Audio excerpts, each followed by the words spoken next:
There's been this steady trend that I think has really locked in over the last few years, few decades, really, where faith has been associated with Republicans.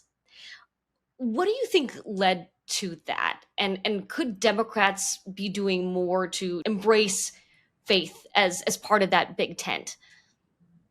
Well, the reason I talk a lot about it is because it is central in my life. My faith is why I went into public service. My granddad was a Baptist preacher in South Texas, like I just mentioned, and he told me that Jesus gave us these two commandments to love God and love neighbor, which means that your faith is inherently public, right? Loving it wasn't love your family members or love your close friends; it's love your neighbor, and that means that your faith should impact how you treat people out in the world and really politics is just another word for how we treat our neighbors at the most fundamental level.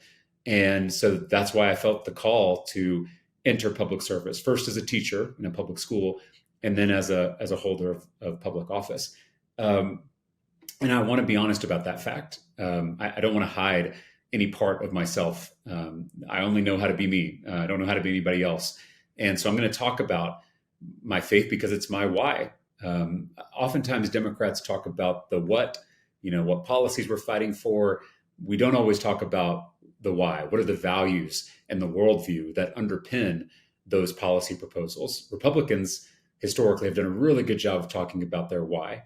They don't always talk about the what. Sometimes they don't even have a what of what the policies are. Or sometimes the what is really disconnected from the why. But the why resonates with people.